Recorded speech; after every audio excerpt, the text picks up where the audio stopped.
दोस्तों हमारे channel Sam TV ने लगातार आपको बताया था कि कैसे राज्यसभा और लोकसभा के अंदर चुनाव आयुक्त की नियुक्ति को लेकर जो प्रावधान था उसे बदल दिया गया।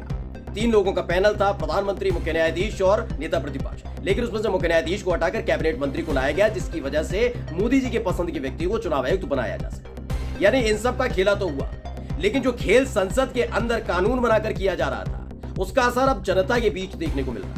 जहां जहां बीजेपी के नेता, बीजेपी के मंत्री जा रहे हैं, बीजेपी के सांसद जा रहे हैं, उन्हें खदेड़ा जा रहा है। ये उत्तर प्रदेश के अलग अलग हिस्सों में हो रहा है। आज मैं आपको दिखाने जा रहा हूं कि उत्तर प्रदेश के डिप्टी सीएम से लेकर मोदी जी के लाडले सांसद कैसे खदेड़े गए।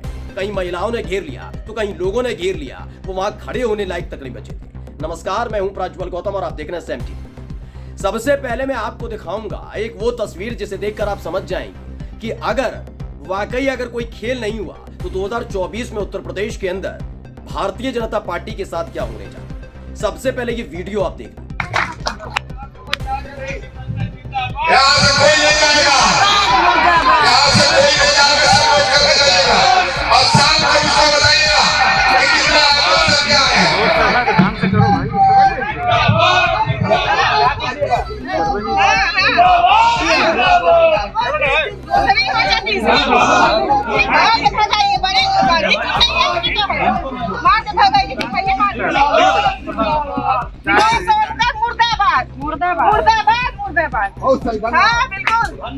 इन्हें पहचाना, ये है विनोद सोनकर। उत्तर प्रदेश के कौशाम्बी से भारतीय जनता पार्टी के सांसद हैं। अपने और अपनी पार्टी और अपने सरकार जो है यानी मोदी जी के विकास कार्यों की गाथा लेकर अपने इलाके में पहुंचे थे। मंच सजा हुआ था, सामने लोग बैठे हुए थे। जैसे ही विधायक सांसद जी ने, विनोद सोनकर जी ने माइक थामा और कुछ बोलने के लिए तैयार हुए, तब तक मुर्दाबाद के नारे लगे। विनोद सोनकर साहब ये बात समझ गए कि हालत ठीक नहीं है। मैं जरूर सांसद हूं, लेकिन जिस तरह की नाराजगी लोगों में देखने को मिल रही है, यहां रुकना ठीक नहीं है। पहली फुर्सत में वो वहां से निकलते चले। इससे पहले एक पुलिस का घेरा उनके लिए बनाया गया, जिससे जो मुर्दाबाद के नारे लगा रहे हैं, जो नाराज हो रहे हैं, वो लोग उन तक ना पहुंच सके। लेकिन देखिएगा इस वीडियो में कैसे महिलाएं पूरे सम्मान के साथ इसी तरह की नारेबाजी करते हुए उनको उनकी गाड़ी तक छोड़कर आई। देखिएगा विनोद सोनकर साहब का चेहरा कैसे लटक गया। वीडियो देखिए। आपको भी धन्यवाद यहाँ आके कुछ ले जाने के लिए। चलिए तो पीछे पीछे हम करते हैं। हाँ, विनोद सोनकर मुर्दाबाद।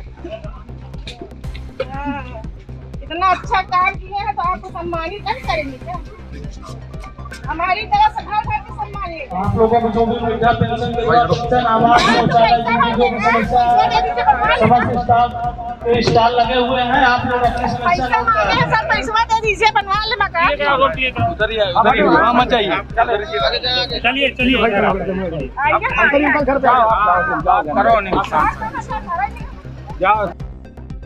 जानते हैं वीडियो कब निकली? उसके 24 घंटे बाद निकली है दोस्तों, जब बदायूं पहुंचे थे योगी आदित्यनाथ के सरकार में डिप्टी सीएम केशव प्रसाद मौर्य। उस वीडियो में आपको मैं दिखाऊंगा कि कैसे बदायूं में जैसे ही पहुंचे, सड़क से काफिला गुजर रहा था, लोग नजर आए। डिप्टी सीएम केशव प्रसाद मौर्य को लगा कि जैसे ही मैं गाड़ी से बाहर निकलूंगा फूल मालाएं पहनाई जाएंगी, जिंदाबाद जिंदाबाद के नारे लगेंगे। लेकिन वो अपने शरीर को पूरा बाहर निकाल पाते गाड़ी से, उससे पहले ही ऐसा सवाल दाग दिया गया कि हवाई और जुमले वाले जो लोग हैं उन्होंने वही चीज जनता को परोस दी। सुनिएगा क्या कह रहे हैं केशव प्रसाद मौर्य। समाधान रोडवेज की साथ बहुत समस्या आ रहा है। जय माता दी। बस अड्डा नहीं, यहाँ हवाई अड्डा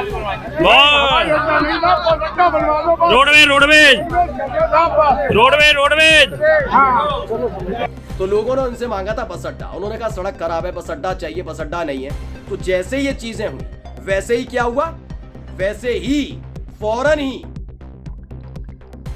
इनके साथ इन्होंने कह दिया कि हवाई अड्डा नहीं आपको बस अड्डा नहीं, आपको हवाई अड्डा मिलेगा। ये वही वाली बात है जो 2014 से लगातार मोदी सरकार की तरफ से कही जा रही है। बात सिर्फ इतनी नहीं है, आप चेहरा देखिएगा, केशव प्रसाद मौर्य का भी चेहरा देखिएगा, उनका चेहरा भी लटक गया।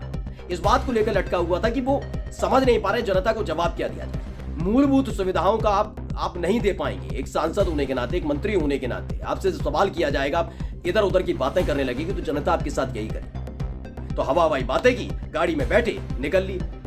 यही काम किया गया दोनों ही जगह। मैं इसलिए आपको ये वीडियो लगातार दिखा रहा हूं दोस्तों, क्योंकि क्योंकि मैंने आपको इससे पहले बताया था कि लोकसभा और राज्यसभा के अंदर एक कानून लाया गया, क्योंकि मोदी जी भी ये बात समझ चुके हैं, बीजेपी के तमाम नेता इस बात को समझ चुके हैं कि अगर जिस तरह की नाराजगी विपक्ष के अंदर, जनता के अंदर ईवीएम को लेकर देखी जाए, अगर इस पर जल्दी ही कोई बड़ा एक्शन नहीं लिया तो 2024 के चुनाव में मोदी जी इतिहास नहीं रच पाएंगे, यानी तीसरी बार प्रधानमंत्री नहीं बन पाएंगे।